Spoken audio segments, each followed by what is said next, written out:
Hey guys, hey ladies and gentlemen, um, hello YouTube, hello internet. This is your boy Kyle, aka Vulcan Wolverine. Uh, Feeling pretty tired and out of breath tonight. I was kind of I should wait a little bit to do another live stream, but we got to keep getting information out there. We got to keep just speaking out and speaking from the heart. Sometimes it's become a lot harder for me. The beginning, it just, even though this is a complicated mess, being hit with these weapons at the beginning was pretty simple. I was like, okay, I'm just going to speak from the heart. I don't have all this information in my head from all these different sources and all the real information, disinformation, misinformation. And now it's like, I see, and we all see this, we see so many people, suffering that gets inside of you, and it's like and I'm trying. This is a big thing for me. Let me go ahead. I'm not going to play a song at the beginning, but let me go ahead and do a sound check. And anybody coming into the chat room, like, welcome, and I hope that you are finding peace. I hope that you're, fighting strong. I hope that you are finding some kind of comfort in your life, and that you're still doing things that make you feel powerful because you are powerful. So I'm going to go ahead and open up a window so I can see you in chat and check that y'all can hear me. Let me open that up. I've had a ridiculous weekend. I know that pretty much all of our days as targeted individuals are ridiculous, but it's been extra ridiculous this weekend. I'll kind of explain that to you guys. I'll try not to get long-winded because I've got, I'll try not to make this too long of a live stream. I was thinking just like 30 minutes or so, kind of a Sunday night. It is 1 o'clock a.m. So I'm not, well, we're targeted individuals, so I'm sure a lot of you guys are up. But give me 1 second to open that window. I was like going through things that I wanted to, about the neuroethics conference in Canada. Let's see. I don't think anybody's in chat yet. Are you allowed to see that now? Okay, there is somebody, and whoever you are, welcome. I'm going to kind of just get started because I've got a story about some weirdness that happened to me this weekend, and then some things that I wanted to, some things that I saw in chat after my last video, because we went over the neuroethics conference that's going to be taking place in Canada May 22nd through the 25th. Hey Nina. Hey Nina, how you doing? Yeah, I'm just going to go through some things. Probably not a long live stream. And like we were talking about the neuroethics conference in Canada that's going to be taking place May 22nd through 25th. And there were some things that Autumn was putting in chat that were very important that I only saw after I made the video. So I kind of wanted to touch on those things because I don't think all of us are going to be able to actually get up to Canada.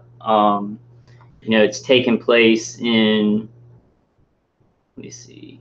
I'm going to go to their homepage here real quick.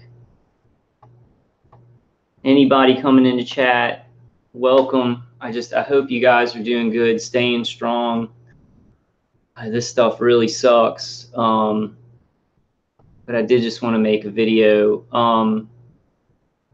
So it's going to be taking place in Banff, Alberta, Canada, actually just May 25th.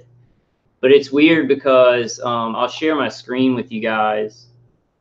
Let me go ahead and share my screen. I've got a bunch of windows pulled up. I was like getting things together, things that I kind of just wanted to go over and kind of tie up loose ends from the last video, and a couple of things that I wanted to hit on, tonight. And like I would I would be like, okay, I want to talk about that. Like I wanted to talk about Dreaminin because I'm going to go ahead and order some Dreaminin. The last time I took it for a couple of months, I think about a year ago, and I felt a lot more energy. Like my endocrine system felt like it was working better and stuff like that. So I wanted to go through that and show like exactly what Dreaminin does. And I'm going to go ahead. I haven't ordered any yet. But I was like looking up other stuff too. And I'd be like, okay, well, I want to pull this up on my computer, and I was instantly forgetting it. And like I've been listening to Dave Case's CD, like I listened to it all day. I climbed into my bunker. I'll tell y'all the absurdity of what's going on in my life right now. It's amazing absurdity. I know that most of our days are amazing absurdity and pain, but it was a little bit extra this weekend for me. I was trying to pull things up, and I kept forgetting. Right when I was like, I want to pull this up, it would just like boom, be out of my, and I had to like fight to get that memory back.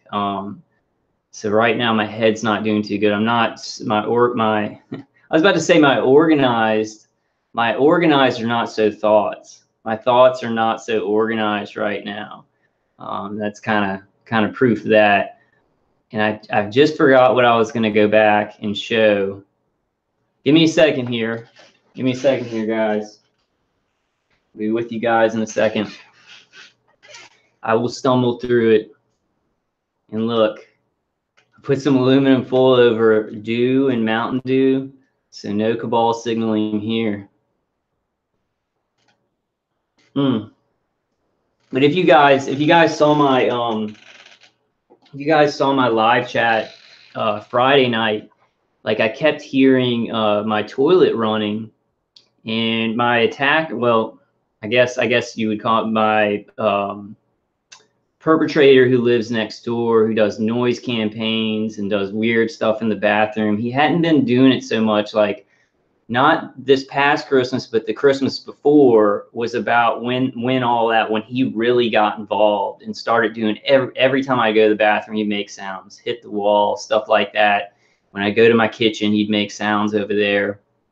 And so Friday night I had the live chat in my toilet. Like I kept hearing it running, and I was like, oh, that's just some kind of noise campaign or something for my neighbor.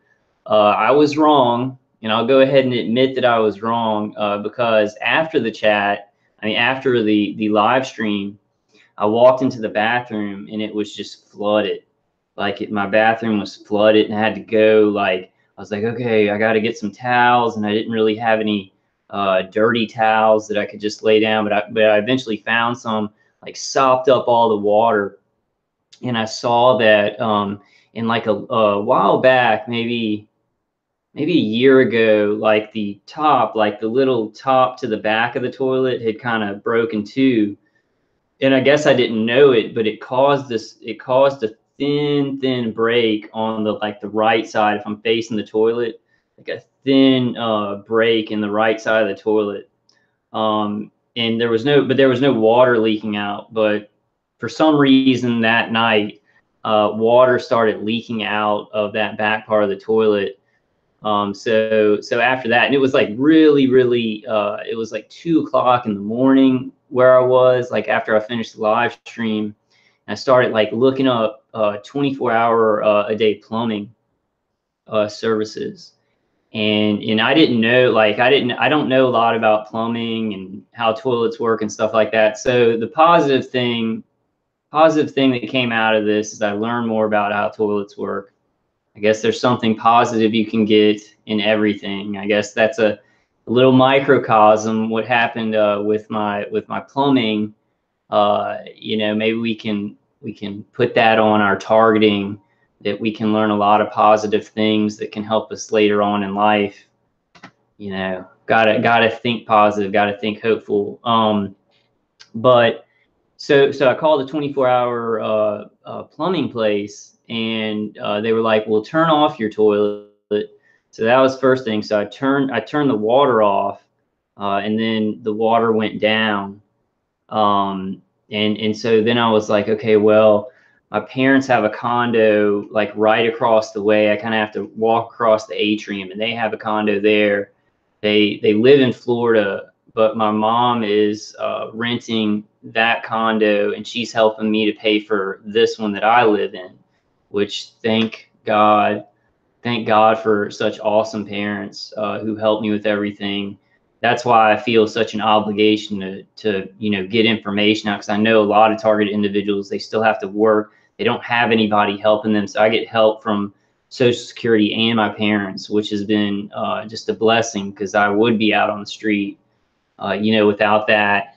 But so I didn't know, and I guess this comes later, but I didn't know that a toilet, really, you don't need the back of the toilet. It really just runs water into it. But even if you have the back of the toilet turned off, you can still use a toilet. And all you have to do is just get like a bucket of water, or what I do is I take this thing that holds water. I fill it up with my bathtub water, and then you just pour it up to a certain a certain level in the bowl, and it will still flush. It won't have as much pressure, but it will still flush down. So I can use my toilet now. But it was this huge mess. And I'll tell you all this. Even though the breaking of the toilet was probably not, I'm still thinking probably some of my neighbor beating on the wall and messing on his side. His side of the bathroom may have actually cracked my toilet, but I'm not 100% on that. So I'm just going to say probably not. Probably it happened when the top of it broke.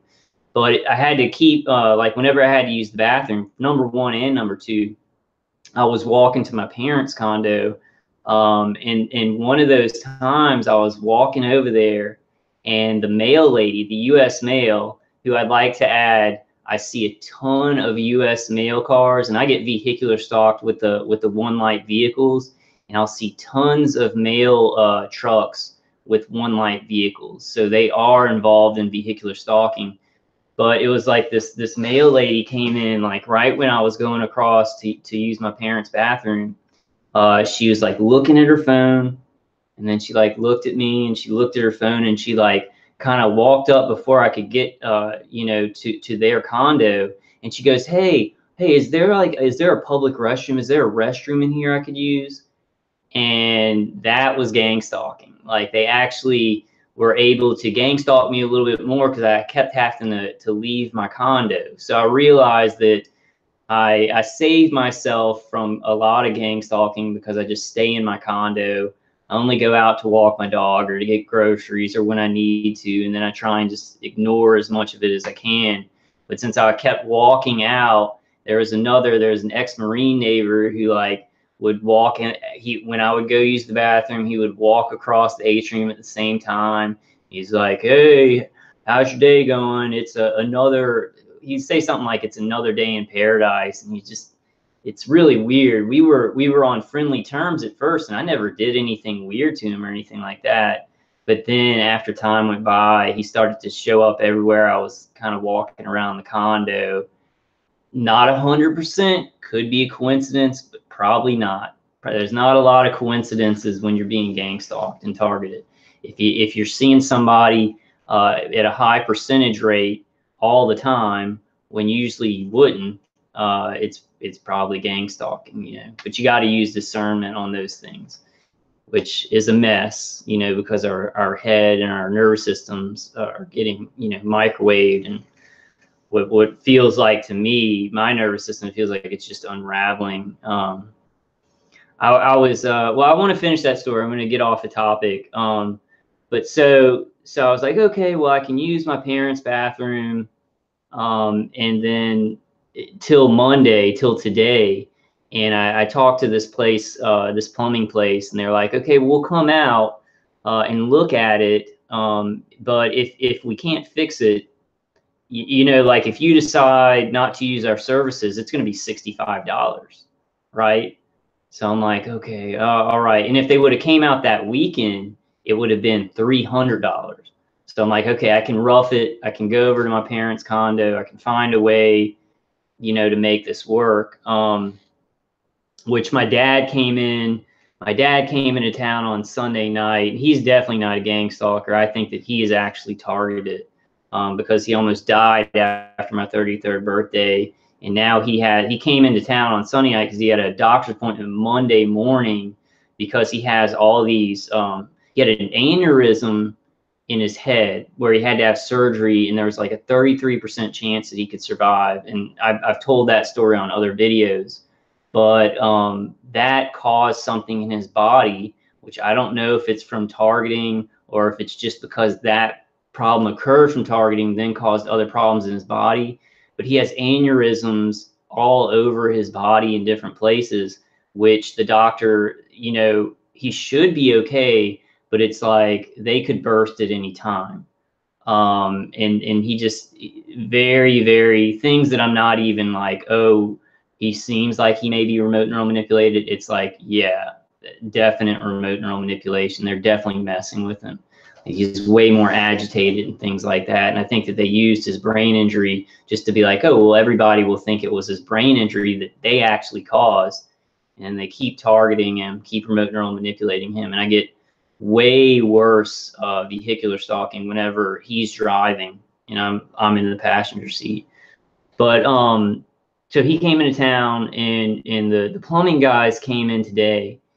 And I'm thinking, like, I don't know anything about plumbing. I've never had a broken toilet or anything. But, like, you know, in kind of type what y'all think in chat, I was thinking, okay, you know, they'll just come in and caulk that thing up. Or if they can't do that, obviously they can just replace the back of the toilet, right? No big deal. So, yeah, I'll pay $65 for them to come in on Monday and do it, no big deal, because definitely they're going to be able to fix it. Definitely it's not going to be this impossible situation that can't be fixed, and I'm going to have to order a toilet and all this. No way, no way. And I'm not saying that this awfulness of how plumbing companies works is like gang stalking, but I felt like I got robbed. Like the guy came in and he just sounded like a hustler, and he was like, yeah, man. And the first thing he did was I had the top of the toilet on my bathtub, like on the side of my bathtub. So he sits on the side of my bathtub, that falls off. He smashes the top of the toilet. Doesn't say like, hey, I'm sorry, or we'll take that out of your bill or anything like that. He's like, oh man, whatever, you know. And then he's like, okay, well, you got 5 minutes, and what we can do is we're gonna have to replace the whole toilet. No plumbing. There's no plumbers in the state that have the back for the kind of toilet that I have, because it's a on the wall toilet. So he's like, there's no, you have to buy the whole toilet, and that's gonna cost like $300, and then labor costs are gonna be like $275 to $300 because it's to put the whole thing on there. So it's gonna end up costing me like $700. I don't know, I'm not great with math, but somewhere around $700. And I'm like, oh my God. So I'm like, I don't know. I thought this guy was lying to me because I'm like, there's no way they don't have the back of the toilet. So this is what makes it really awkward, because my maintenance guy, my dad thinks he's a great guy, and I think he's a pretty good guy, but he is involved in community policing. He's coming to my place a bunch of times. He's been involved in this. So I'm like, so I tell the guy, I'm like, okay, well, let me go talk to my maintenance man. And that's why I didn't talk to my maintenance man to fix it, because I don't trust him. That's a shitty thing. Excuse my language, but it's a shitty thing because, you know, I could have talked to him. He could have told me, hey, this is what we got to do. No $65. But I'm like, oh, well, he's gang stalking me. He gang stalks me. Community polices me. I don't know how many times he's been in my place. But then I have to like check out things. And he is like, if my dad's around or if there's other workers around and stuff like that, he's always honest about how you have to fix stuff. It's just a really awkward, and I think you guys know when you're targeted, things like that become very awkward, and it's hard to know who you can get help from. And so you're like trying to do things in a way where it's like, okay, if I get like a random plumbing company, that my attackers won't be able to mess with that. And I really like, you know, if I was not targeted at all, I would have went straight to the maintenance guy. He would have helped me, you know, and he's still actually going to help me fix it. So it gets really weird. It gets really, really weird. And I appreciate that. My parents are going to like pay him when I order the toilet. But anyway, long story short, you know, the guy was like, you got 5 minutes. You got 5 minutes and you're going to have to pay $65 or we're out of here. So the guy's like basically robbing me. And I have to decide if I'm going to pay $700 for them to order a toilet or me order a toilet and get my maintenance guy to help. So, but a good thing that came out of it, and I don't know if you guys know this, that if the back of your toilet ever does stop working or it breaks, like there's a crack and it starts leaking or something, you can shut off the water flowing into it, and then you can use the bathroom and then just get water from your bathtub, your sink, and just pour it in there. And the maintenance guy told me that, so he's helping me out with that. When I order the toilet, he's going to help me put that in. My parents are going to pay him money. But it just, this targeting, it made that, it was a shitty situation to begin with, you know, toilet breaking like that. And I'm thinking, oh, well, this should be really easy. You know, this should be easy. They caulk it or they just replace the whole back. My parents had like a caulking tube in their condo, but I couldn't find the caulking gun and I was just going to caulk it myself. The guys that came in and were like basically holding me at gunpoint for 65, not in reality holding a gun to me, but I felt like metaphorically, you know, robbing me. And my dad and the maintenance guy agreed with me. They were like, "Yeah, you just got robbed," you know. But what was I gonna say next? It's just a crappy situation. But the good thing is that, you know, now I know, and I can use that for a while. I'm gonna have to order the entire toilet because there's like also a crack on the actual toilet where it could fall off in the next upcoming year. So I'm looking for that right now. It's just a huge mess. You don't realize, I guess, you know, things like your toilet and you just use it all the time, that when it breaks, it's going to be this really huge mess. And I had no idea that it's so hard if you have a certain kind of toilet that goes on the wall, that it's like ridiculously hard. And plumbers don't just sell those certain parts. So learning experience.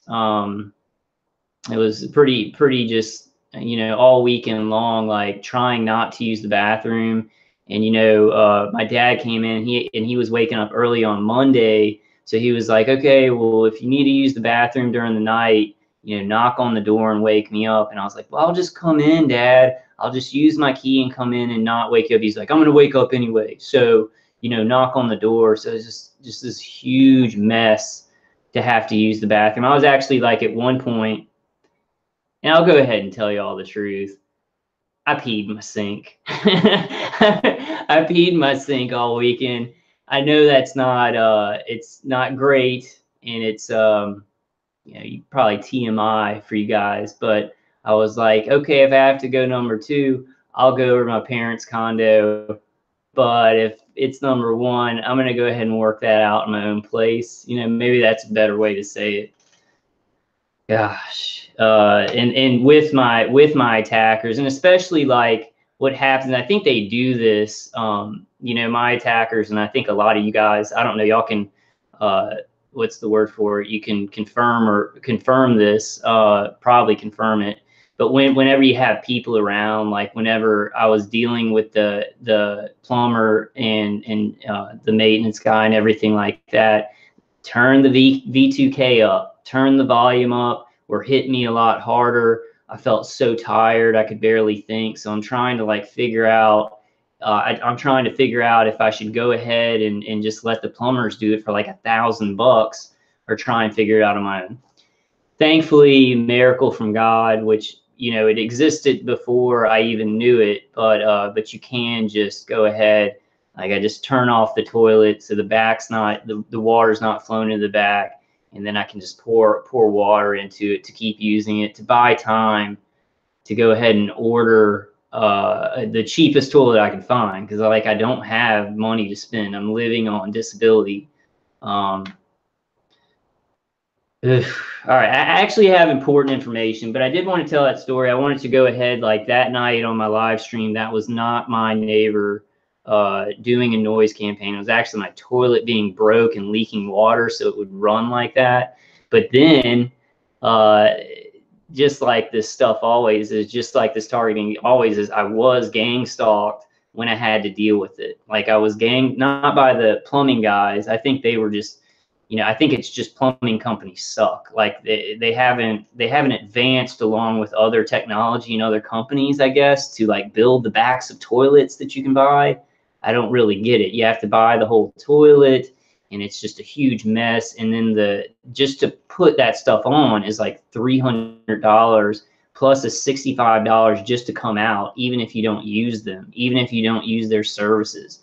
And the guy was giving me like a time. He was like, okay, it's like 5 minutes. We gotta go. We gotta go. And I've been waiting all weekend to get somebody to come out. When they came out, it was like 10 minutes, 10 minutes. If you're not gonna give us like $1,000, we're out of here, and you got to pay us $65. I'm like, the world is insane. I mean, I think that's an obvious.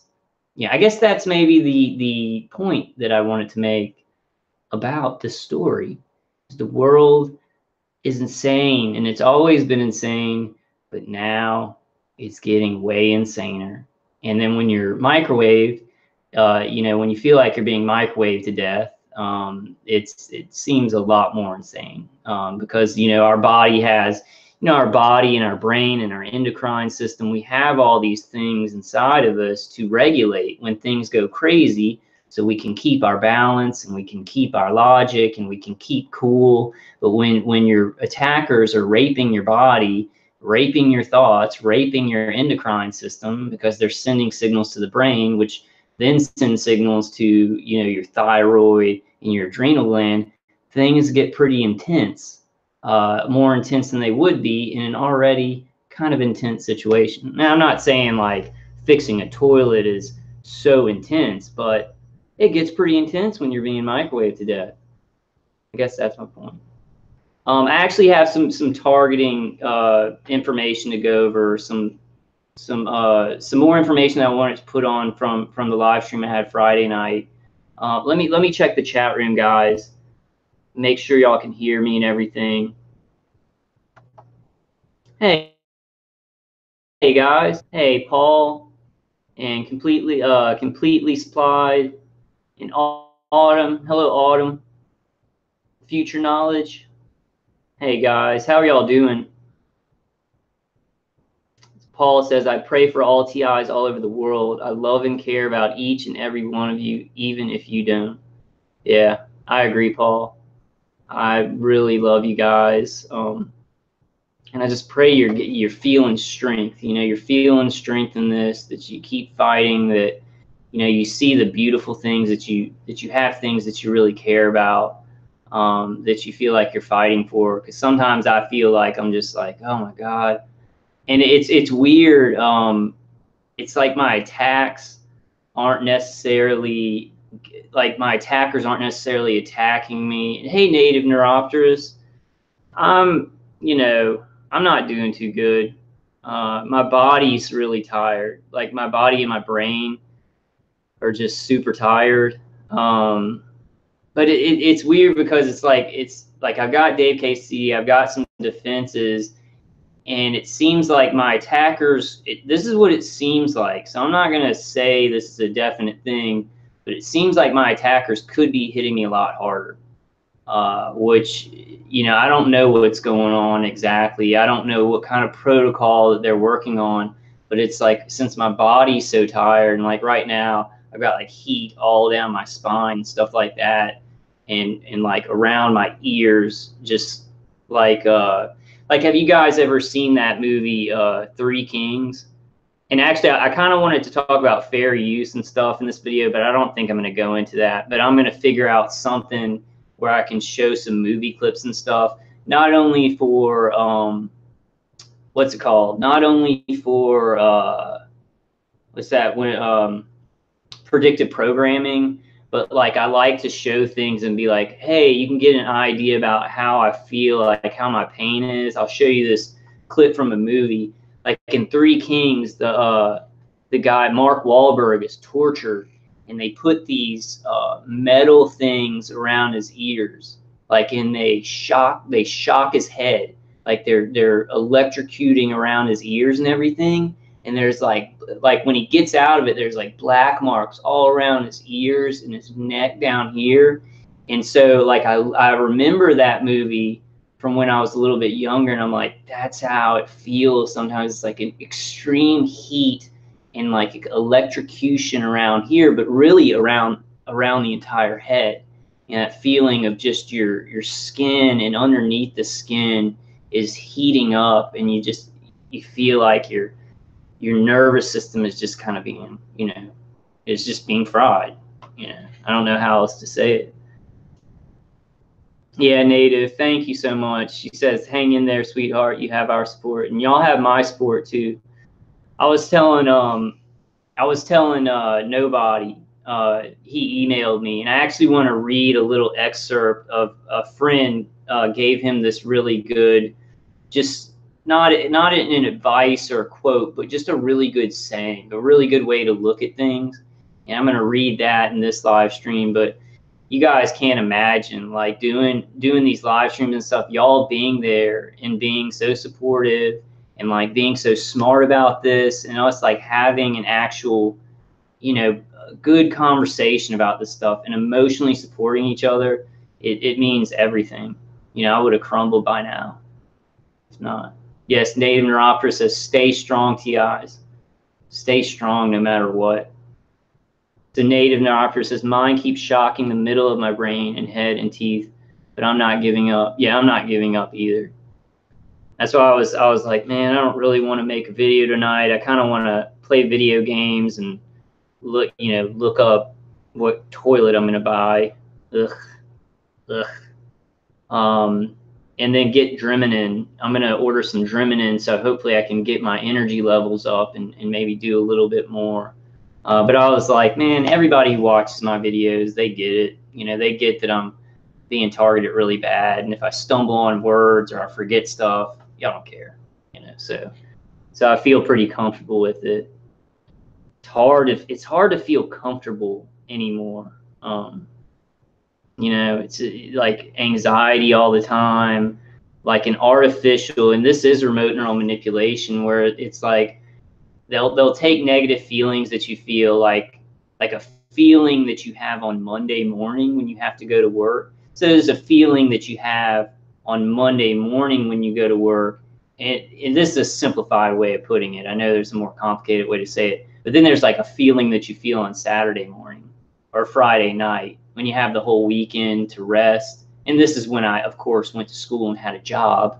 Now everything just kind of flows into each other, and I don't know what day it is.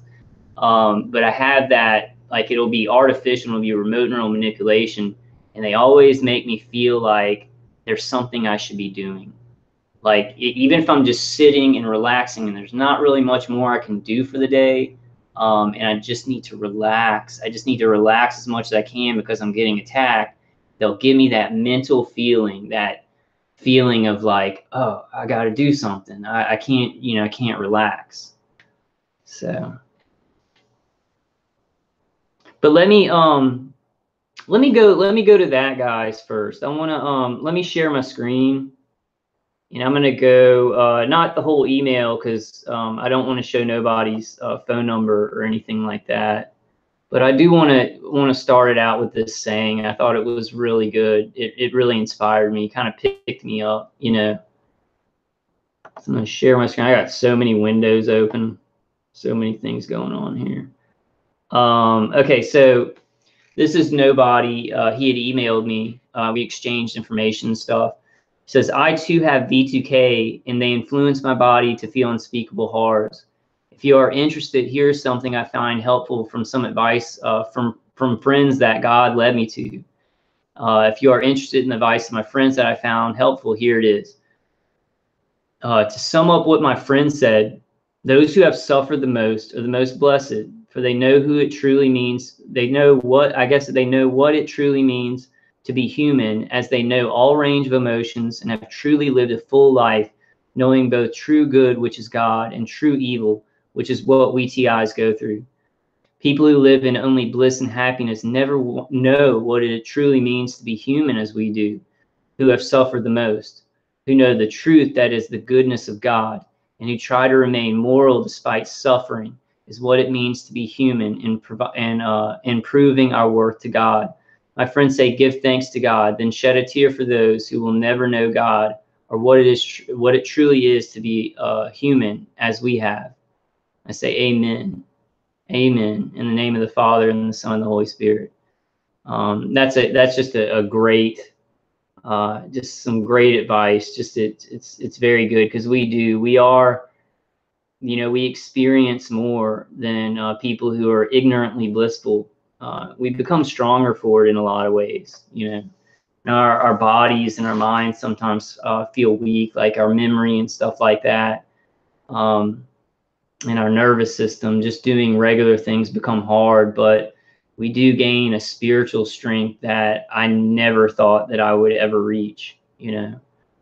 It's sometimes hard to connect with it, but when you really just let go and let God, I guess, letting go in the right ways. That's like one of my main priorities right now is letting go in the right ways, like letting go of things I can't control. Like sometimes I'll see, and I'm not jumping on any targeted individual speaking out, because this is just how it is. But there are some targeted individuals that see this through purely spiritual eyes, and sometimes that it I wouldn't say aggravates me, but I feel frustrated, and I'm like, we need to see the technology for what is the technology, and the spiritual wickedness for what is the spiritual wickedness. But as days move forward, I adapt and I work on that, and I realize that's just the way it is. Whenever we're talking about the subject, or somebody's talking about the subject, and they are creative and spiritual people, there's some people that will balance it with talking about the technology, and then there's some people, they want to talk about the spiritual parts of it. They want to talk about it how they want to talk about it, and that's just the way it is. So I'm trying to let that go, and just trying to find the right word for, they're going to speak how they want to speak about it, and then everybody's going to speak about how they want to speak about it, and we're going to move forward no matter what, and they're going to help move us forward too. So, and I'm not jumping on any people who come out and speak about targeting in any fashion. I support them all. But it was like tonight I was watching, and I can't remember her name.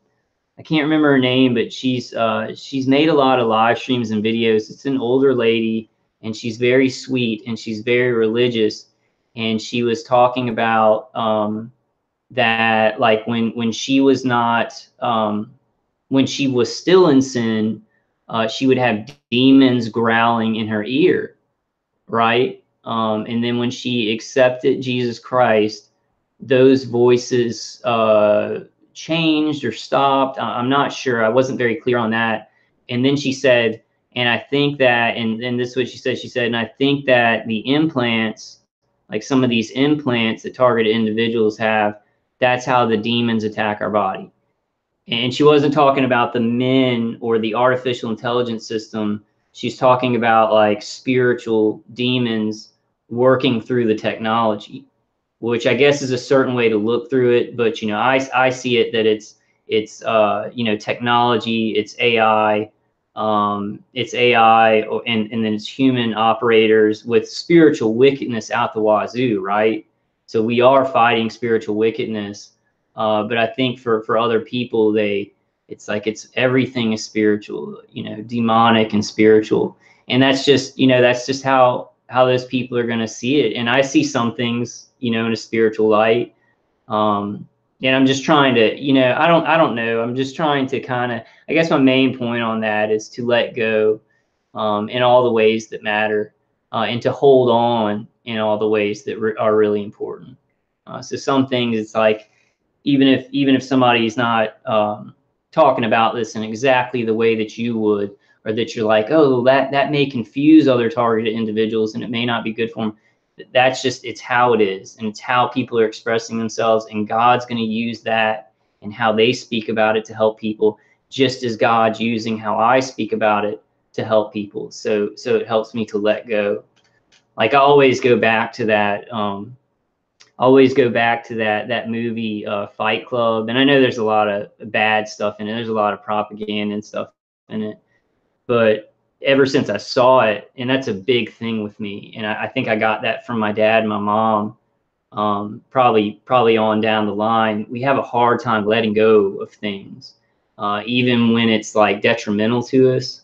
And there's this part in that movie where the narrator, Edward Norton, he's driving the car, and Tyler Durden is like, just let go, just let go. And I go back to that, and I've got to, you can't just let go of everything. You can't just be like, well, who cares about anything? Who cares about helping people? Who cares about doing anything positive? I'm just going to not care about anything. It's not about that, but it's about letting go of things that we can't control, and holding on tight to things that we can control. And God's gonna work everything. God's gonna work everything for our good, for the good of those who hold on tightly to Him. But I wanted to add, guys, about the Global Neuroethics Conference 2019 in Banff, Alberta, Canada, May 25th. I didn't see it in chat because I was like switching back and forth, and I couldn't see chat the whole time. But Autumn was saying that if you can't get to the conference, because I don't think I'm going to be able to get to the conference, you can send these guys a 5-minute video of your testimony. And I guess they may play it at the conference, but I'm not sure exactly if they'll play it or they'll just have it or whatever. But I think that's a really good idea for us. I think that let me go to the chat room real quick. Autumn, do you have an email for those guys? Do you have a main email to actually email them? Like what email do we send the 5-minute testimonial to? Do we just do it to that page? Do we just send them a message? Okay, so Autumn says yes, you can send the 5-minute video about your targeting. But do you have a specific email address that we send it to?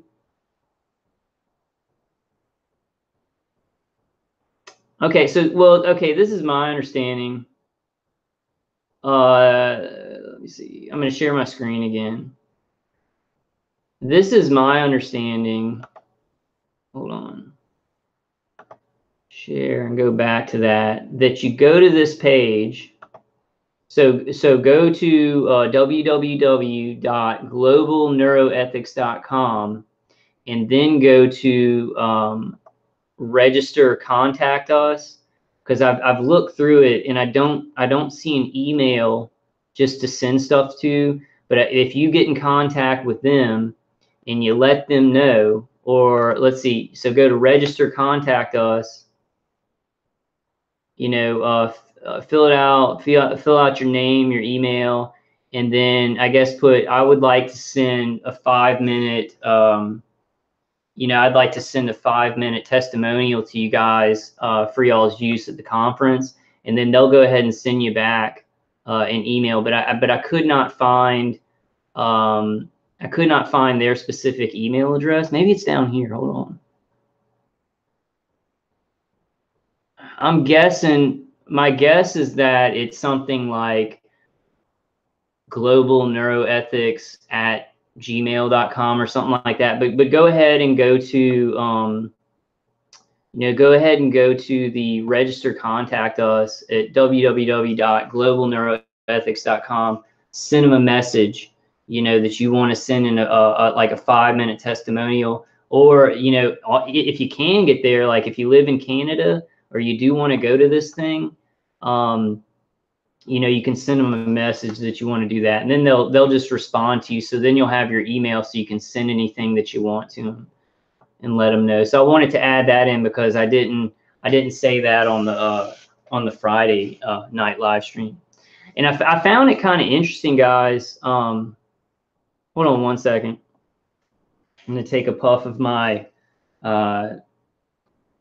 my electronic cigarette, which I'm kind of trying to really slow down and eventually quit these things, but it's going to be really hard.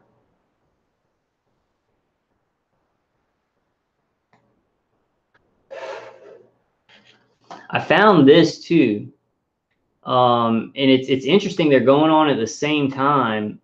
Look, this is a 2019 Canadian Neuroscience meeting. This is different, and it's actually going on May 22nd to the 25th. But I don't think I think this is going to be mainly about the science and scientists who actually work in neuroscience and maybe neurotech, but it's not going to be as much about the targeted individuals. I just found that it was very interesting that it's going on at the same time. Maybe maybe the guys putting on the conference, the other conference, saw that this was happening and wanted to do kind of a counter conference where they're talking about the unethical uses of it and everything like that. So it might have had something to do with that. But I guess go and check out this page too. HTTPS / can-acn.org/meeting-2019. And they have, let's see, their speakers, satellite symposia. I don't think that means, it means like it's gonna be people using the internet to actually do their presentations, I think. Let's see, invited speakers. Robert Malinka, Michelle Monge, Jeffrey Mogil, Gu Li Ming, Florian Ingert, and Jeffrey Hinton. I don't recognize any of those names. And I was, let's go ahead, guys. I don't know if y'all are going to be able to hear this very well, but I still wanted to just play like 10 minutes of the beginning of this neuro-specific human rights bill. I'm sure a lot of you guys have gone and looked at it. And I wish he would have turned his volume way up because he says a lot of very important things, they're going to discuss. But let me go ahead and play some of it, while we're hanging out tonight. So Shad Budge Productions.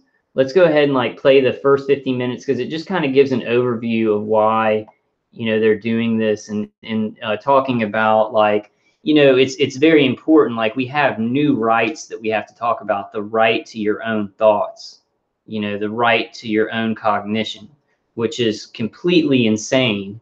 But that is where we're at. And a lot of people don't even know that there needs to be a discussion. We know that there needs to be a very urgent discussion about it. And let's just see how, let's just, hear about it from him. Hope you guys can hear this.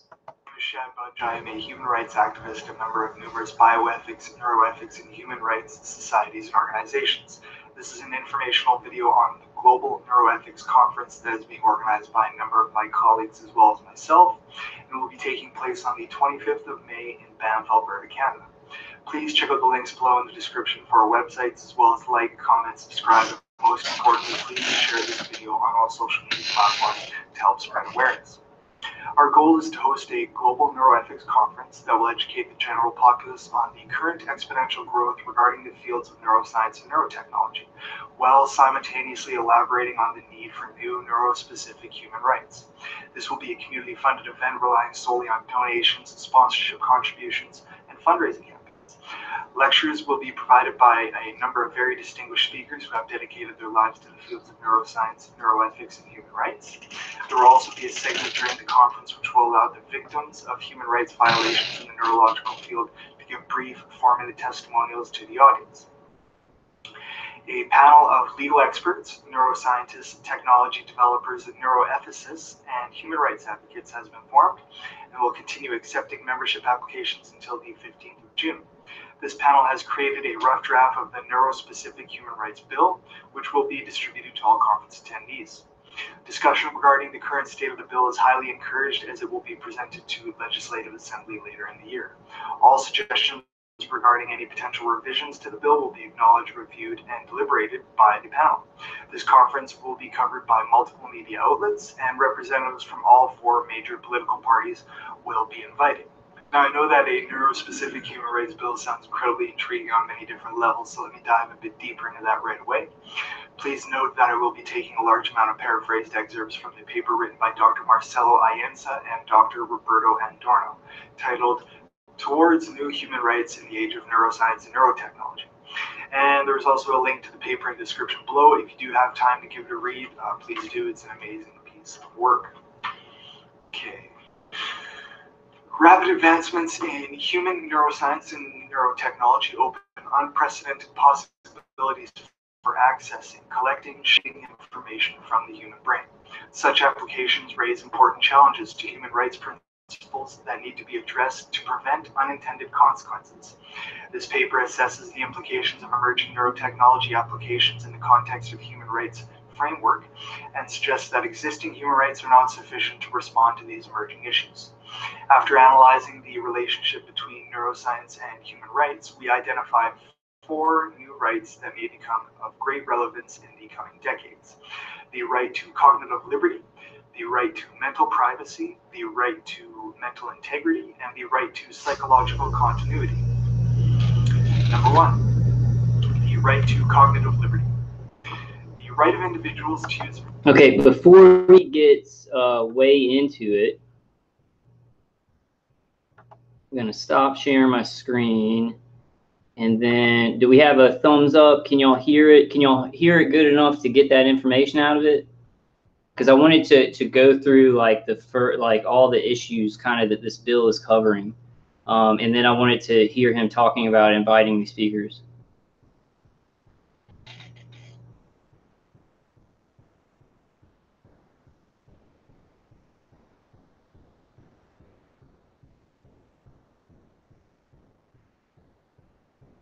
Completely supplied. It says, I think CERN is connected to stalking people in the hive mind teams. Y'all can hear it native? Cool. Okay, I'm going to go back to it so we can listen, because it's very important what this bill covers. And then he goes into all the speakers. Now he says, y'all are going to have to help me on this, because he's like, and I hope that these speakers are like locked down. I hope that it's like, okay, we invited James G. Adorno and John Hall, and they're coming, and they've given an RSVP.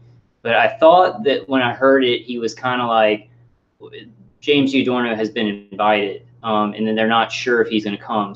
So let's listen closely here so we can make sure, because I really hope that it's like a boom, it's concretely locked in that James G. Adorno is going to be there.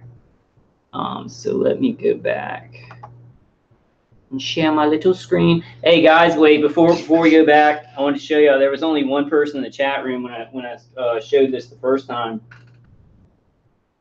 I'm drinking a drink, but there's no cabal signaling. Covered it up.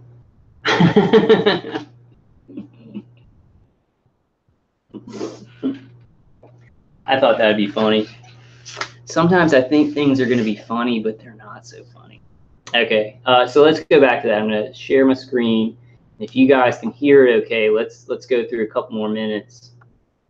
It's really, really important information. This is really, really cool.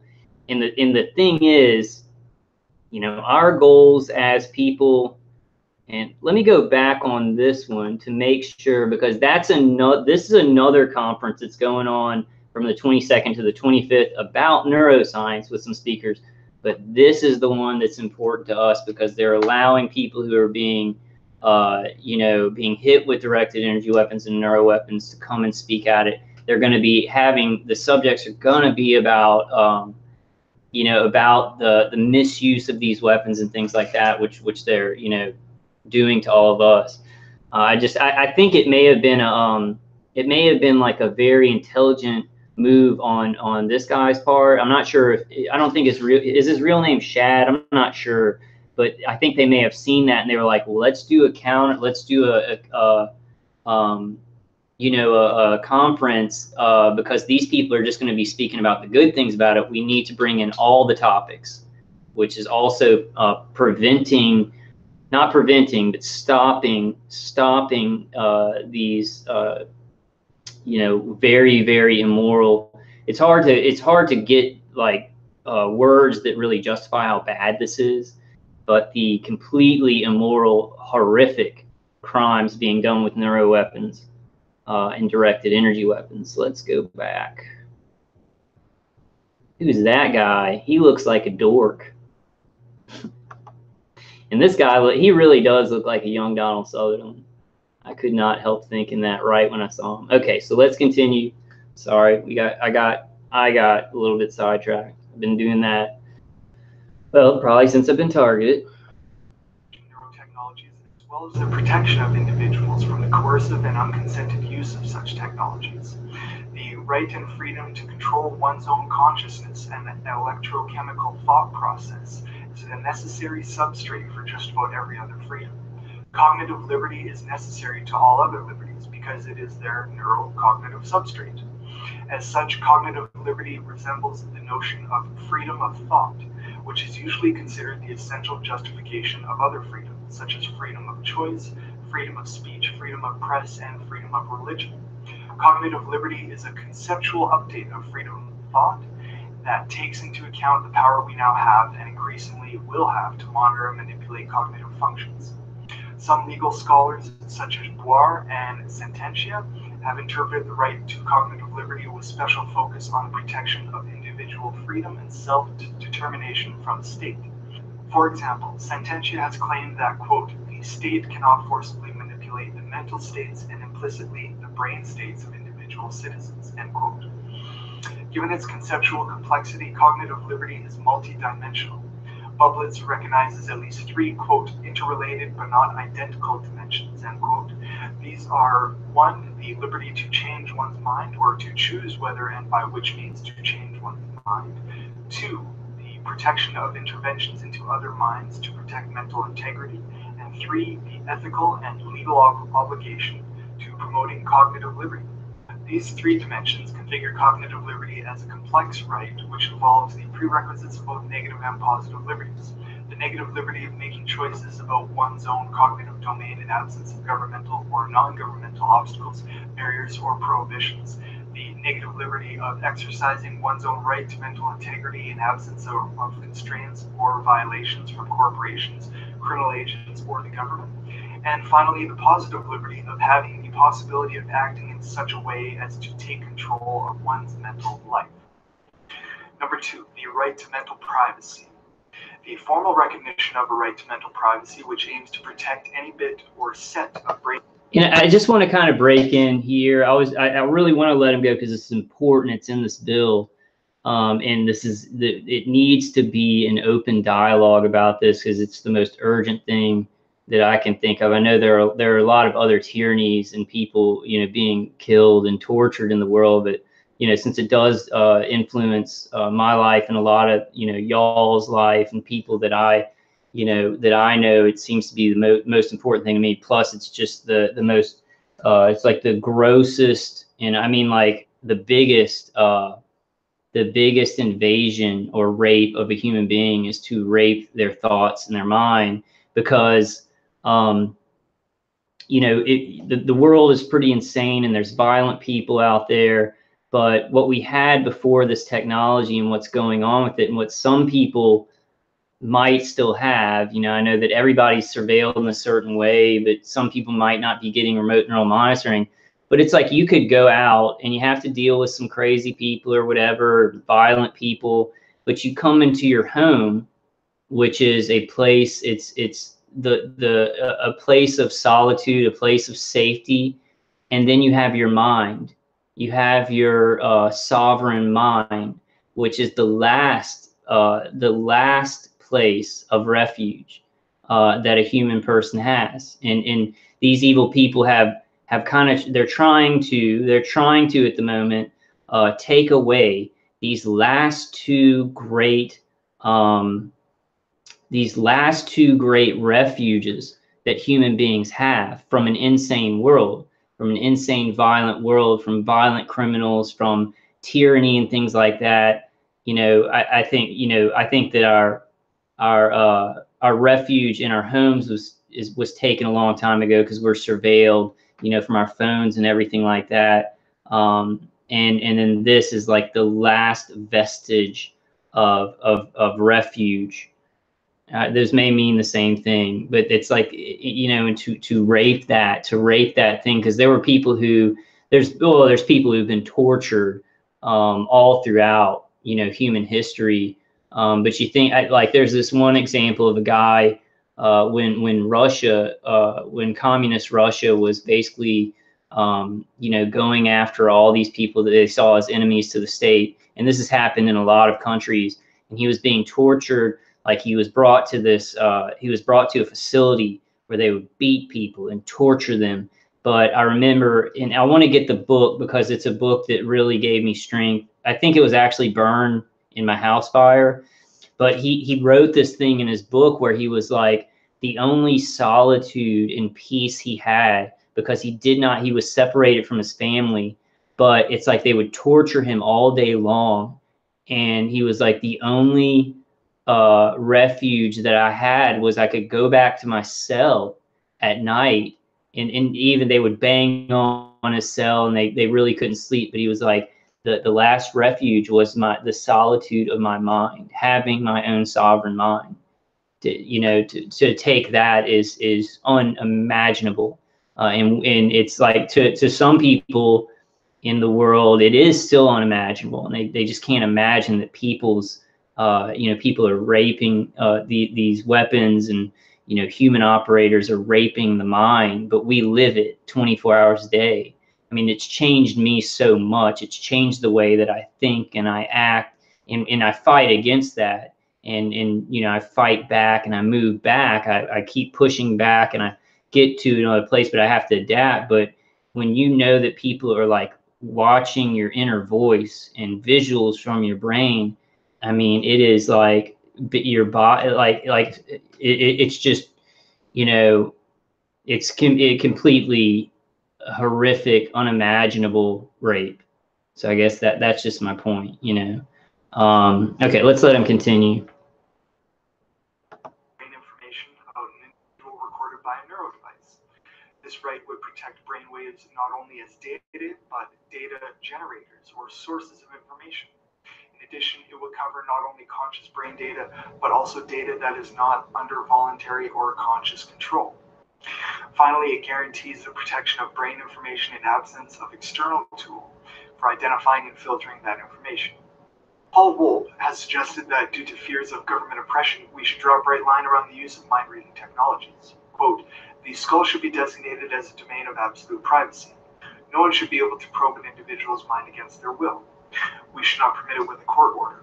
We should not permit it for military or national security. We should forego the use of this technology under coercive circumstances, even though using it may serve the public good. End quote. Similarly, it has been argued by J. Stanley that, quote, non-consensual mind reading is not something we should ever engage in, end quote. The claim is that mind reading techniques constitute, quote, a fundamental affront to human dignity, end quote. Consequently, quote, we must not let our civilization's privacy principles degrade so far that attempting to peer inside a person's own head against their will ever become regarded as acceptable, end quote. In short, the right to mental privacy is to protect people against the access to their brain data, information, and to prevent the indiscriminate leakage of brain data across the infosphere. Number 3, the right to mental integrity.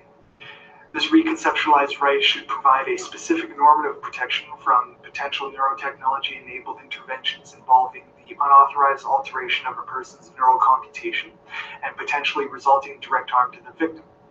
For an action to qualify as a threat to mental integrity, it has to, 1, involve the direct access to and or manipulation of neurosignaling, 2, be unauthorized, i.e. must occur in the absence of the informed consent of the signal generator, 3, result in physical and or psychological harm. As neurotechnology becomes part of the digital ecosystem and neural computation rapidly enters the infosphere, the mental integrity of individuals will be increasingly endangered if specific protective measures are not implemented. The forced intrusion into an alteration of a person's neural processes pose an unprecedented threat to a person's mental integrity. The growing field of memory engineering will likely represent a paramount challenge to the right to mental integrity. Several techniques have developed to engineer, boost, or selectively erase memories from a person's mind. For example, Nabavi and colleagues used an optogenetics technique to erase and subsequently restore selected memories by applying a stimulus via optical laser that selectively strengthens or weakens synaptic connections. These findings may hold big potential for the treatment of such diseases as Alzheimer's or PTSD. At the same time, however, so that's a very, very insightful thing, and I want to look at that study because I think that has a lot to do. I think it has everything to do with how our attackers are, debilitating our short-term memory. It's like they're putting in an electromagnetic stimulus. Like, so it's an electromagnetic stimulus on a neuronal level to our brain that is weakening synaptic communication. So it's like when you have a short-term memory, it's like they're injecting an electromagnetic frequency that disrupts those neurons communicating, down to a neuronal level. the misuse of these techniques by malvoyant actors may generate unprecedented opportunities for mental manipulation and brainwashing. On the long-term scenario, they could be used by surveillance and security agencies with the purpose of selectively erasing dangerous or inconvenient memories from people's brains as portrayed in the movie Men in Black with the so-called neuralizer. The illicit memory alteration are various, including increasing national security or exerting control over individuals or groups. Number 4, the right to psychological continuity. The right to psychological continuity can be seen as a special neuro-focused instance of the right to identity. What the right to psychological continuity aims to prevent is the induced alteration of neural function. The right to psychological continuity will protect the mental substrates of personal identity from unconscious and unconsented alteration by third parties through the use of invasive or non-invasive neurotechnology. In addition to mental privacy and mental integrity, people's perception of their own identity may be put at risk by inadequate uses of emerging neurotechnology. Changes in brain function may also cause unintended alteration in mental states critical to personality and can thereby affect an individual's personal identity. In particular, it has been observed that brain stimulation may have an impact on the psychological continuity of the person, i.e., the crucial requirement of personal identity consisting in experiencing oneself as persisting through time as the same person. Several cases have been reported. See, that's really important to me. I mean, all of this is very, very important, but like that's what I feel has been one of these horrific things that when I was first targeted, I didn't really think about that much. But it's like, you know how like when you're just kind of hanging out in your house, like before you were targeted and you actually have an audience, like you actually have an audience that is like privy to your thoughts, your feelings, visuals going through your head. It's kind of like imagine before you were targeted, you'd hang out at your place and you'd be so comfortable and you could relax and be yourself. And when you go out with friends, it's not like you would lie to them or anything like that. It's not like you were turning into a completely different person, but you act a different way. Even if you're hanging out with people who you really like and who really support you, you still are. You're still not the same as you are when you're completely alone and you're completely relaxed and you don't have to talk to anybody. There's nobody who's interacting with you and stuff like that. So it's this conditioning it's really changed to me a lot in ways that I don't like, of having a continual audience, and it has changed the self. It's changed the self that we have a God-given right. We have a lawful right to have our own mindset, to have a refuge of our own cognition, our own. I'm having trouble with words, but y'all get what I'm saying. You have a right to be yourself, and when you have an audience all the time, especially an audience that is trying to hurt you and trying to everything that you say or think is wrong and bad or blah blah blah, over years and years and years, there's a negative conditioning there that is trying trying to destroy self, somebody's sovereign self.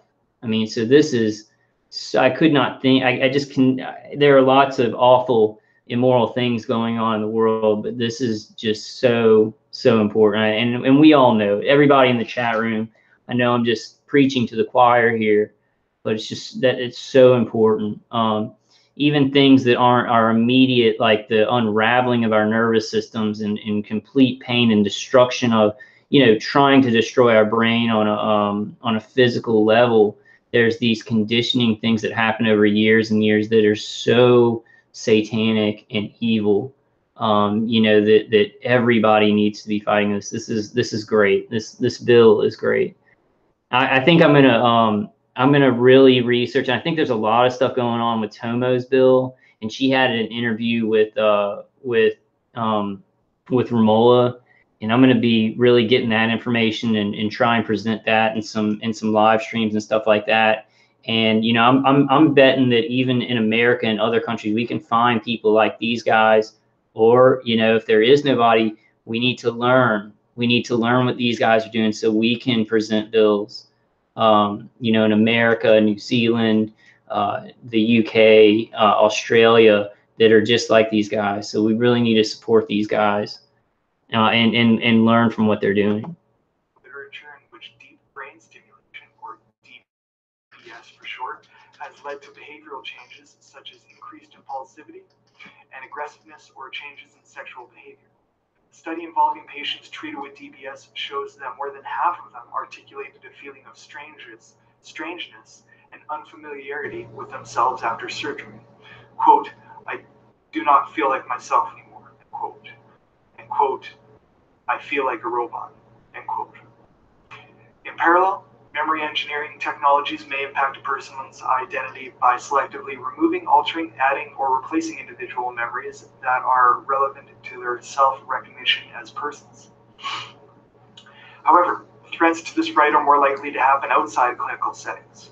For instance, in the context of intelligence and military agencies, it has been reported that over the last decades, violation of human rights have taken place in experiments involving brain implants, drug administrations, electromagnetic shock therapy, sensory deprivation, isolation, physical, psychological, verbal, and sexual abuse, hypnosis, the attempted creation of Manchurian candy, implantation of false memories, and induction of amnesia. Most of these experiments were conducted on unwitting and helpless civilians, and in the absence of any external review or representation for the experimental subjects or any meaningful follow-up. The new knowledge and technologies in the field of neuroscience clearly offer new and more efficient possibilities for carrying out unconsented personality changes. For example, Pycroft recently reported the concern that brain implants like DBS are vulnerable to attack by third parties who want to exert malicious control over the user's brain's activity. They called this risk of modification of a person's brain activity through unauthorized use of neuro devices by third parties, quote-unquote, brain jacking. Negative consequences of brain jacking include 1. Information theft, which will result in a violation of the right to mental privacy. 2. Cessation of stimulation, draining implant batteries, inducing tissue damage and impairment of motor function, which will result in the violations of the right to mental integrity. However, some possible consequences of brain jacking, such as alteration of impulse control, modification of emotions or affect, induction of pain, and modulation of the reward system could be achieved even in absence of any violation of mental privacy and integrity.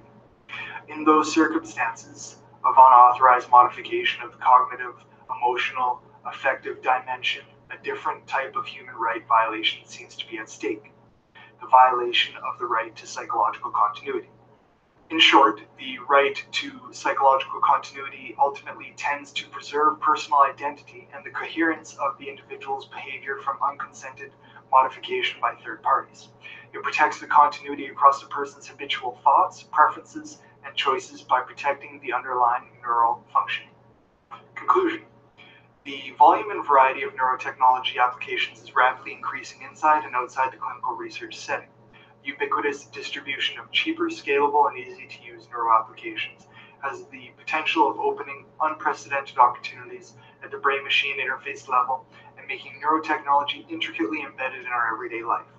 While this technological trend may generate immense advantage for society at large in terms of clinical benefit, prevention, self-quantification, bias reduction, personalized technology use, marketing analysis, military dominance, and even national security, yet its implications for ethics and the law remain largely unexplored.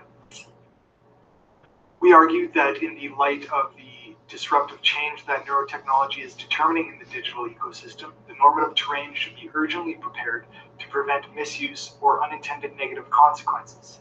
In addition, given the fundamental character of the neurocognitive dimension, we argue that such normative response should not exclusively focus on tort law, but also on foundational issues at the level of human right law. This proposal of neurospecific human rights in response to emerging advancements in neurotechnology is consistent with and a logical continuation of the proposal of developing genetic-specific human rights in response to advancements in genetics and genomics, as set out by the Universal Declaration on the Human Genome and Human Rights, and the International Declaration of Human Genetic Data.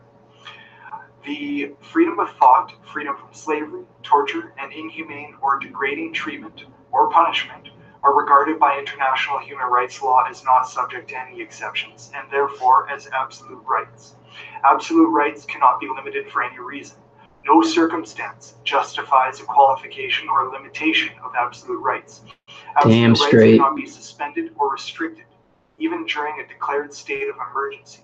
The right to cognitive liberty, the right to mental privacy, the right to mental integrity, the right to psychological continuity should also be enacted into law as absolute rights.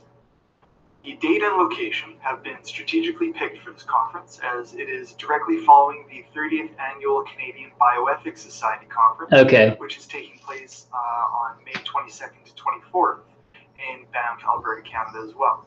I've spoken a significant number of times with Dr. Catherine Duthie, who is the chair of the local organizing committee, and I've advised her that myself and a number of my colleagues will be attending the bioethics conference and will be promoting the neuroethics conference to most of the attendees in an effort to get as many people as possible that are passionate about both bioethics and human rights to participate in the neuroethics conference. Awesome. Keep in mind that this event is solely funded by the community, and while we have many partners in a number of different bioethics, neuroethics, human rights, and victims organizations and societies, we do need all the support that we can get, so please do your best in donating to our cause and or sharing this video on all social media platforms.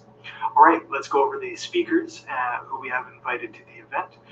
The purpose of the speaker is to provide the audience with factual knowledge about the current level of exponential growth within the fields of neuroscience and neurotechnology, and elaborate on how incredibly important it is to enact neurospecific human rights into legislation to avoid potential misuse or harms that could occur in various applications. Now, I don't want to spend an hour in this video going over all the accolades and titles that these gentlemen have attained over the years, so I will just give a brief description of the speakers, and please feel free to visit our website in the description for more information on each speaker specifically. All right, first speaker is Dr. Peter Breggin. Dr. Peter Breggin is an American psychiatrist. He's been a psychiatrist for 60 years now. He's a very avid critic of shock treatment and psychiatric medication. He's just an overall amazing person. He really is. He is arguably one of the best psychiatrists this planet has ever seen, and I'm not exaggerating when I say that. He quite literally has saved countless amounts of lives due to the way he conducts himself. That being said, he never issues anyone psychiatric medication unless they've been given some by a separate doctor that they saw in the past, and he will then give people psychiatric medication in lower doses to eventually wean them off to where they're not taking it anymore. Which you have to do that in very specific steps to do that properly. That being said, he really is just a fantastic person. Always speaks out against the psychopharmaceutical complex. And he really goes into a lot of detail about how much damage shock treatment and psychiatric medication do to the human brain. And there's a lot of scientific studies that prove that as well. So, amazing guy, very knowledgeable about the human brain, and definitely due to the abnormal amount of ethics and morals that he possesses, as well as knowledge, definitely somebody that we need at our event. Steve Hoffman, or Captain Hoff, as he's referred to most, CEO of Founderspace, one of the world's leading incubators and accelerators, very successful Silicon Valley CEO, trains a lot of the corporate executives from the world's largest global corporations and venture capitalist firms. He's just a very successful, intelligent person that's been around cutting edge neurotechnology for a very long time. The main reason that I was drawn to Steve Hoffman is a TED Talk a couple of years ago. He did a TED Talk in Seeds. He was just displaying all this different neurotechnology that was available at that current time, and it was incredible. I do suggest, if you haven't seen the TED Talk with Steve Hoffman at Seeds, it's a great 20-minute talk. And there was one really massive experiment that was done on rats, where they took a rat and put it in a really hardcore, massive, complex maze where the rat had to do a bunch of different goals and objectives and certain missions to try and complete to get food. And it took that one rat weeks and weeks to actually figure out how to get the food. And they were recording this rat at the time with a brain implant that they put in the rat. So after it successfully got it, they actually uploaded the consciousness from that rat to the internet. They then went to a completely different continent with the exact same maze and the exact same setup that they had with the previous, but they used a different rat on a different continent, and they put a brain chip or brain implant in that rat as well. They uploaded, or downloaded, I should say, they downloaded the consciousness that was uploaded from the other rat, and that new rat that never stepped foot in that maze before ever knew exactly what to do right away and got the food right away. It's incredibly scary in every sense, to be completely honest. It's just a really scary experiment. Steve Hoffman is very intellectual, very smart human being that's around cutting edge neurotechnology all the time, and very good public speaker, somebody that we would love to have to our event. Dr. James Giordano is chief of the Neuroethics Studies program and scholar in residence in the Pellegrino Center for Clinical Bioethics, and is professor in the departments of neurology and biochemistry at Georgetown University Medical Center. Also serves as an appointed member of the United States Departments of Health and Human Services Secretary's Advisory Council on Human Research Protections, and has served as an appointed member of the Neuroethics Legal and Social Issues Advisory Panel of the Defense Advanced Research Projects Agency, and Senior Science Advisory Fellow of the Strategic Multilayer Assessment Branch of the Joint Staff of the Pentagon. He's the author of over 250 publications, Neuroscience and Neuroethics, 7 books, 11 government white papers in neurotechnology, ethics, and biosecurity. And he is an extremely well-educated genius that is very good at doing lectures and presenting what he's allowed to present to the general public. Now I say that because does a lot of work with DARPA and Pentagon, and obviously there's some technology that he's not allowed to tell the general public about. That being said, I've seen a lot of lectures from this man. Some of them in military context as well, where it's actually describing the current neural weapons that they have in their military. And just he's a very intelligent, well-educated genius that is probably the best public speaker I have ever seen give a lecture. So definitely a great person, and his head is in the right spot as well. He's very ethical. You can tell by the way that he describes certain things and the way that he conducts himself, that he is very ethical. He looks at everything from a third party perspective and definitely wants to make sure things are developed technologically with a certain amount of ethics to where it's not breaching any sort of human rights barriers. So, Dr. James Giordano. You can tell, this guy, he's trying to be very diplomatic, and I think I do too. Because I think we all realize that Dr. Giordano knows that non-consensual human experimentation is going on. I don't know how I feel about that, about him knowing all of these atrocities and yet not speaking out on them. I realize that him and his family would probably be killed. So I guess we got to take that into account and know that it's very complicated. But I think that's the best. I kind of agree with how this guy handles it. To move forward, being kind of diplomatic, so that you can get a Dr. Giordano, going to his conference and speaking out about some of this stuff, because if we're not in very accusatory and stuff like that, he may not help us any. That gets very confusing for me. So let's let him continue. But I think that I respect this guy for being diplomatic about it and getting Dr. Giordano to come speak. Very high quality lecture. So definitely invited him. Next up, Dr. Sam Harris. Sam Harris is a neuroscientist, philosopher, author, public intellectual, and podcast host. Sam Harris is a very smart guy. Done very well for himself over the years. I've listened to him speak a lot. It's been on the Joe Rogan podcast a lot of times, and I really appreciate Sam Harris and where his ethics are specifically relating to neuroscience, neurotechnology, and artificial intelligence as well. Very smart man, and I did see a TED Talk from Sam Harris about 3 years ago, I'd have to say. He did a TED Talk about artificial intelligence, and if you have not seen it, I highly suggest watching it. Sam Harris, TED Talk, Artificial Intelligence. He is a very intellectual person, and he really knows how to gauge what our future may be like if we do not progress in a practical, logical, ethical way. Next speaker is Dr. Philip Zimbardo. Dr. Philip Zimbardo is an American psychologist, most famous for the Stanford prison experiment that he did, and also has authored what I would have to argue is one of the best books on psychology to date.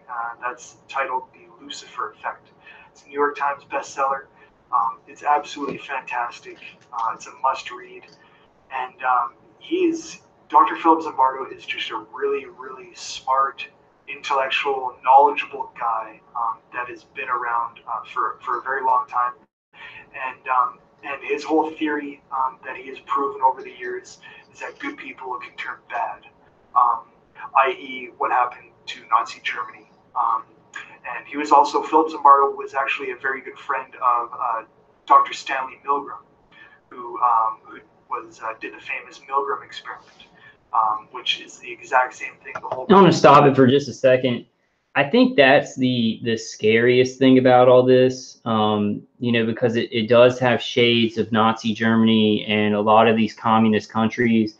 I know as targeted individuals, we're like, man, all these people doing this, they're psychopaths. They were born psychopaths. They have no soul. But I think it's worse than that. I think that in societies where these things happen, people who wanted to save the world or wanted to be good soldiers, like I think that my attackers, they become evil because evil is kind of the norm. It's like, okay, we need to experiment on families, we need to sacrifice them for the greater good. And then you have these people that if society said, hey, everybody's got to do the right thing, they would have done the right thing. They would have followed along, they would have followed the chain of command, but they end up doing these horrible atrocities because they think it's for the greater good or some kind of hogwash like that. And I think that's the truth about this. I think the bigger percentage of these people doing this to us You couldn't say that they were like born psychopathic. They learned psychopathy. They turned evil because it's what the chain of command, taught them to do. So I just wanted to kind of throw that in. I'm always kind of saying that. Now, I do believe that a good percentage of the people, working in these programs, especially the people at the top, are psychopaths. And some of them do just love hurting people. But I think you've got an even greater percentage, and it's even more. It's I guess I don't want to say scary, because we should not be scared, and we should move forward and fight this the best that we can. But I think that, looking at the Stanford prison experiment and stuff like that, people that would usually be good because everybody else is doing evil, they start doing evil things. And I think that's what we're looking at a lot in our society. Now, there's a good side to that people like me, probably a lot of you, probably all of you guys in chat, and a lot of targeted individuals, we're being targeted because we aren't those type of people. If somebody handed me a gun and said, you need to kill your family or something like that, I guess that's a really bad example, but y'all get what I mean. I'd say no way in hell. I would never do that for any kind of greater good or anything, because the means are the ends. But it gets really complicated when you're in a tyrannical society. People that would have done the right thing, if the right thing was what was ordered to do, they will end up doing evil cult-like things because that's what the chain of command told them to do. So I think we've got to understand that to fight it. To fight this evil, we've got to understand how it happens, and how it has happened in the past. Premise revolved around how good people can do such heinous things, like in Nazi Germany, how average, everyday citizens who are normal and courteous and kind could actually partake in helping their government actually, experiment, torture, and kill people. He was confused by that, so he did the Milgram experiment. If you have not seen either any information on the Milgram experiment or the Stanford prison experiment, must do. Very, very good information there. But Philip Zimbardo, this is one of his quotes from The Lucifer Effect. Good people can be induced, seduced, and initiated in behaving in evil ways. They can also be led to act in irrational, stupid, self-destructive, antisocial, and mindless ways when they're immersed in total situations that impact human nature in ways that challenge our sense of the stability and consistency of individual personality, of character, and of morality. And just look at Scientology, right? A lot of people who joined Scientology, there were people who really wanted to save the world, and they thought they were very powerful spiritually, and then they get in there and they end up doing these completely insane things, and like disconnecting from their families and their children. That's a quote from The Lucifer Effect. And in all honesty, amazing book.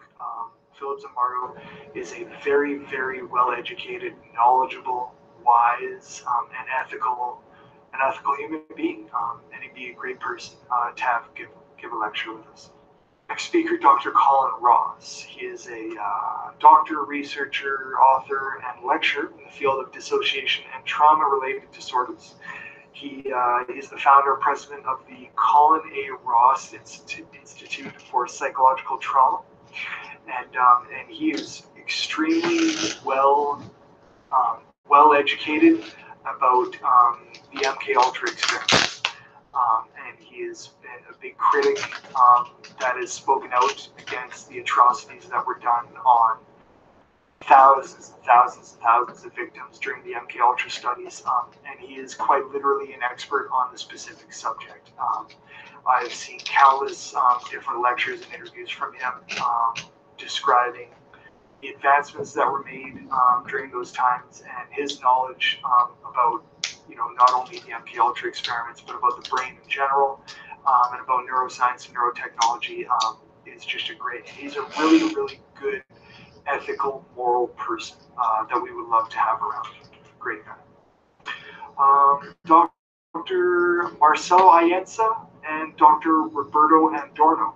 These two gentlemen are from Switzerland, and they are the authors of the paper Towards New Human Rights in the Age of Neuroscience and Neurotechnology. I have not seen a ton of different lectures on these gentlemen, but the fact that they wrote this epic, amazing paper, and that they're so interested and vested into applying neurospecific human rights into into our current law systems, not just in Europe, but all over the world, is just a really beneficial thing. It's just a really great positive thing to see. Both of them have uh, many different accolades. I'm not going to read through all of them, but they're just great people, and I thank them so much for writing that paper and for doing what they're doing, involving in not only bioethics, neuroethics, neuroscience, and neurotechnology, but being just great people as well. And that's what we're looking for. Next speaker, Dr. John Hall. Dr. John Hall is a anesthesiologist out of San Antonio, Texas. Just a fantastic person, a really great doctor, a really great ethical, moral person who ended up saving a very large amount of people's lives for the pioneering, iconic work that he's done within the targeted individual movement that is going on right now. Long story short, his ex-fiance in the early 2000s was a targeted individual, and he ended up taking certain steps which ended up saving her life and the life of many other people when he started speaking out about the matter. He eventually went on to write a couple of books about his. Those are titled A New Breed, Satellite Terrorism in America, and Guinea Pigs, Technologies of Control. So Dr. John Hall, fantastic person, and just could not be more happy to have him invited to our event. Please note that these speakers have just recently been invited to the event and have not yet been confirmed. Okay. If a speaker is unable to attend, we plan on acquiring a different speaker with similar qualifications in the same field, and there is also an option where video presentation may occur instead of an actual in-person lecture. So why do we have human rights in the first place? Okay, yeah, I'm going to stop it there, guys, and you guys can go watch the whole thing. Neuro-Specific Human Rights Bill, the Global Neuroethics Conference 2019. And, when he says that, they've been invited, they're not necessarily confirmed, maybe we can help with that. I know that a lot of people have gotten in touch with Dr. James Giordano. Maybe we want to go ahead and send them some messages, try and get in touch with them and say, hey, this would be a great conference for you to go to. Please, it's going to help out a lot of people, and your expertise is needed here. So maybe we can help these guys out. And I think the best. I know that some people have contacted Dr. James Giordano and they've gotten very passionate. That's a PC way of saying, they've yelled at him. And I can't blame them. But our best tactic here might be to try and kind of butter them up and be diplomatic and nice and really respect their intelligence and the good things that they're doing, and not necessarily suspect the worst, because I know that's easy to do, especially with Dr. James Giordano. I think that he does know about this, so it makes me very angry. But I'm gonna go ahead and try and get a very, when I write, I can sound a lot better. I may give him a call, but I'll try and write a florid, pretty email, just to kind of butter him up and try and make sure that he's going to go to this thing. And the other thing that we want to do, guys, because, a lot of people did it at the Unity and Hope Conference. Like, it was this huge conference, tons of awesome speakers, Dr. Sean Andrews and Dr. Matthew Aaron and all these targeted individuals who are experiencing this. And then, their I guess, I wouldn't say lectures, but their talks that were given there, then people echoed those onto social media. So that's one thing that we need to prepare for. We need to get any kind of video and stuff from this and echo it out on any kind of social media that we can, so that it won't just, so this work that they're doing to put this I keep forgetting the word conference. This is ridiculous. So that the conference and the speakers the information doesn't just stay there, that it's echoed out and it travels a million times more than just the conference for the day, you know. So I just wanted to add that in there. One more thing before I closed out, guys. I had a lot more stuff I wanted to go through, but I'm going to save it. I'll do some live streams during the week, especially, you know, once I get some more adrenaline. This really helped me, so I wanted to show you all this. This is Drenamin, and Neil, I forgot, Neil Chevrier, who does he's actually probably doing a call right now. He does conference calls on Sunday night on freeconferencecall.com. He's been doing them for years and years and years, and he was a member of Freedom for Targeted Individuals, and now he runs COT, CHAT, CAHT, Citizens Against Harmful Technology. He recommended this to me, and he has a lot of great nutritional recommendations and supplemental recommendations.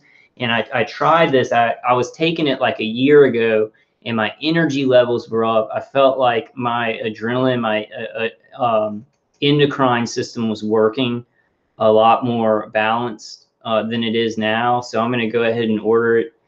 It doesn't seem that expensive. You know, look, you can get 90 tablets for like $14.50. So I'm probably either today or tomorrow going to get me some of this. There were some other supplements that I wanted to go through, but I'm kind of getting tired, guys. So I want to wrap this live stream up. But let me read this, and you can get it. This is from Standard Process Labs. So you can either go here, but you can also order it from Amazon. And let me read it. Drenamin supports adrenal function and helps maintain emotional balance, promotes healthy adrenal gland function, encourages a healthy response to everyday environmental stresses, and supports immune system response function, maintains energy production, supports a balanced mood. It's a good source of antioxidant. Antioxidants are so important for us because you know, being hit with these directed energy weapons and neuro weapons, our body's getting flooded with what's it called? Oh my God. Oh, words suck. Carcinogens. Sorry about that. Carcinogens. So we need as many supplements that can give us antioxidants and foods that can give us antioxidants to balance out all the carcinogens that are building up from this non-ionizing microwave radiation. It's basically, you know, surrounding us and being directed at our head and our body, kind of filling up our cells, you know, basically. So good source of antioxidant. Vitamin C contains a combination of key ingredients from cataplex C, cataplex G, and drenatrophin PMG. So this is one huge thing for me. For my fight against this targeting, it's like my attackers have been doing it for so long that they have, with the remote neural manipulation, a signal is going to my brain, then it's sending a signal to my endocrine system and basically suppressing it so that I don't have the right levels of adrenaline. My thyroids aren't working well. And I'm sure, you know, you guys in the chat know what I'm talking about. But this is a good source of balance for the endocrine system. And so I wanted to show you all that, and I'm going to go ahead and order some pretty soon. There is this, I don't know as much about this, but a lot of targeted individuals have told me that this WOB enzyme, I think there's a lot of different kinds of them. They're very good for balancing out the system. I'm not sure exactly. Let's read this. WOB enzyme at a glance. #1 joint health pill in Germany. Provides temporary relief for everyday aches, pains, and muscle soreness. Starts to work in as little as 7 days. Promotes speedy recovery from exertion. Emerging research indicates potential role in metabolic health. Helps balance the immune system. speeds recovery following mild injury, and provides post-surgical support. I'll probably get my Drenamine first, and so I don't start taking them both and then start feeling better and not know which one is helping me the most. So I'm going to try and just introduce one thing at a time, to get my energy levels up and to make me feel healthier. So I wanted to show you guys that. And then I do the last thing, guys, this is where I get my kratom and my CBD oil from. The CBD oil is way too expensive, and I can only ever get it like once in a while. I can't get it all the time. I'll sometimes go to my health food store and get, some cheaper CBD oil. But then when I do, like, because I get Social Security and I got some Christmas money, so after Christmas, I ordered this. I'll show y'all what I ordered, but there's some cheaper stuff. You can get these little bottles of CBD oil with flavor, and there's all these flavors like chocolate, cotton candy, mint, pineapple, strawberry, and I usually get the strongest. I get the 1200 milligram, 30 milliliter, but then there are other sizes and stuff like that, so you can try it. See, $29.95 for 100 milligram, 15 milliliter, but if you get the 1200 milligram, 30 milliliters, like $150. So I treated myself with some Christmas money, and it made my body feel a lot more balanced, and it made like my headaches, my body aches, my joint aches. It kind of soothed those a lot. And then if you want to, and there are cheaper places, so look around. But I just wanted to show y'all, try and give you some ideas about where I get my kratom from. And you can get kratom. You just go to products and then go to kratom. And usually I'll get like maybe 2 90 packs or something for a month. I take a lot of kratom. But the kinds that I get, let's see, the best kinds that I found, and they have tons of the red. I'll get like a 90 of like red Mangda is good. Red Dragon is good. Red Horn Mangda, that's good for pain. It might make you a little bit tired, but it really is good for pain. It's good to take the edge off, and it's pretty maintainable because it's not like you get addicted to it like painkillers or anything like that. So it's mild. It's a very mild solution that helps a lot, and then I'll get the white. Usually I'll get the white Mangda, and I'll get the white horn Mangda, but I'm sure a lot of them are pretty good. But so I usually get red and white, and the white kratom is very good for evening out your mood. Like because I'm like from remote neural manipulation, but also just because my body is so tired from the attacks, I get very, very depressed. I'll get into a dark mood, so if I take some white vein kratom, I feel a little bit more up, and I wouldn't say ecstatically happy or euphoric or anything. I think if you had regular health, like if you weren't being targeted, you would feel euphoric from taking the white vein kratom. But I think for us, if you are experiencing like artificially induced depression from the remote neural manipulation, this can balance you out and make you feel, make your mood feel less depressed. All right, guys, that's pretty much it for tonight. I was just supposed to do like a 30-minute live stream, but that never works out. I've got this zit on the side of my jaw that is bothering me. But yeah, that's it, guys. I love y'all. I'm going to be doing some live streams during the week. I'm going to be getting some more information about exactly that bill that Tomo is trying to present and put that out. But what these guys are doing up in Canada is awesome. I think that we should put together some very some good emails that are kind of buttering up Dr. Giordano. I don't know if John Hall is locked in either, so let's send some emails to Dr. John Hall. I don't know their email addresses, but let's try and lock those in. Let's try and help them to give them a little push to go to this to go to this conference. And I did grab the word that time. I remembered conference. All right, guys. But I love you guys. Thank you for coming. Thank you to all the moderators. Hey, Charles, how you doing, man? Are you hanging in there? Thanks for coming, man. Yeah, Charles says we need to trust more TI. It's hard. You know, there's COINTELPRO. We do. We need to use our discernment, and we need to trust TIs that we know are TIs and come together and really work at this. There's tons of great stuff happening. I know we're all tired, but man, got to keep swinging. You know, we got to keep swinging. All right. All right, guys. Thank y'all for coming. I love y'all, and I'll see y'all soon. I'll do another live stream soon. Okay, I will see y'all on the next one. Goodbye, Internet. Live long and prosper, all targeted individuals. And let's keep swinging. I'm going to watch those. I saw those new Rocky movies, Creed. I haven't watched the first one or the second one. I think I'm going to watch the first one tonight and just get pumped up, because Rocky 4, man, that's one of the movies that I'm like, you know, we're chopping down that rush and chopping the tree.